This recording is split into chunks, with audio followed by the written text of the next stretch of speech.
সুপ্রিয় দর্শকবৃন্দ, আসসালামু আলাইকুম। আমি আজকে তৈরি করে দেখাবো আপনাদেরকে দারুণ একটি জুস। সাবুদানা আর ড্রাগন ফল দিয়ে একটা জুস করে দেখাবো। সিদ্ধ করে নিলাম কিছু সাবুদানা, এখন ঠান্ডা পানি দিয়ে ভালো করে ধুয়ে নেব। আর সাবুদানা দিয়ে আমি আরও অনেক রকমের জুস আপনাদের ইনশাল্লাহ করে দেখাবো। খুব ভালো করে ঠান্ডা পানি দিয়ে বেশ কিছুক্ষণ ধুয়ে নিব।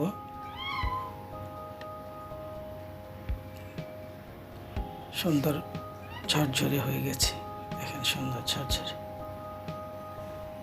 আমি এর আগে আপনাদের সাবুদানা দিয়ে তালের শাঁস দিয়ে একটা জুস দেখিয়েছি, দেখে নেবেন, আমার চ্যানেলে দেওয়া আছে। কিছু ড্রাগন ফল কেটে নেব,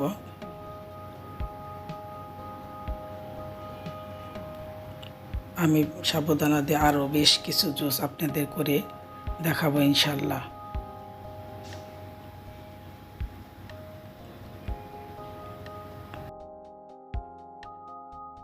এখানে 2 জনের পরিমাণ আমি তৈরি করে নিচ্ছি। চিনি মিশিয়ে নেওয়া দুধের সাথে আর ড্রাগন ফলের সাথে এখন ব্লেন্ড করে নিব। এখন দিয়ে দিলাম বেশ কিছু আইস। আমি স্কুল থেকে আসার পর খুব মন চাইছিল একটু জুস খাবো, তাই সাবুদানা তৈরি করে নিলাম। এই যে এখন দিয়ে দিচ্ছি সাবুদানা, তারপর এখন একটু ড্রাগনের জুস, তারপর আবার কিছু দুধ, চিনি মিশানো ঘন দুধ। দুধটা একটু ঘন হতে হবে, তাহলে জুসের স্বাদ খুব ভালো লাগে। আবার একটু আইস দিয়ে দিলাম, আবার একটু সাবুদানা, তারপর একটু আবার ড্রাগন, আবার একটু দুধ। এইভাবে সুন্দর করে সাজিয়ে গুছিয়ে নেবেন। আবার কিছু আইস, একটু নেড়ে চেড়ে উপরে নিচে করে নেবেন। দেখেন কালারটা কি ভালো লাগছে। আবার একটু আইস দিয়ে নিলাম, সব কিছু মিশিয়ে নেব সুন্দর করে। আবার একটু ড্রাগন, আবার উপরে একটু সাবুদানা।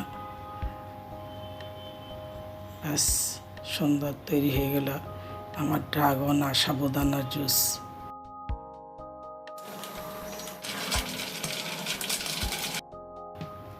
দেখেন কালারটা কি ভালো লাগছে, প্রাণ জুড়িয়ে যাবে এই জুসটা খেলে।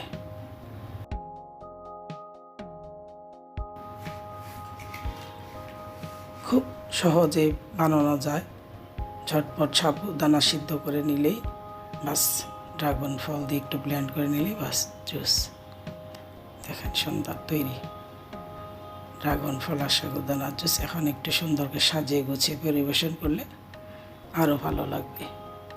যে কোনো জিনিস সাজিয়ে গুছিয়ে খেতে ভালো লাগে।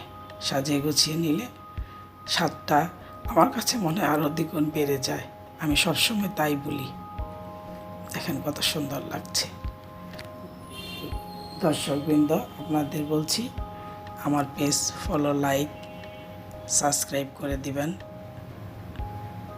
খুব মজা, খুব তৈরি করে খাবেন প্লিজ। ভালো থাকবেন ইনশাল্লাহ। আসসালামু আলাইকুম সবাই।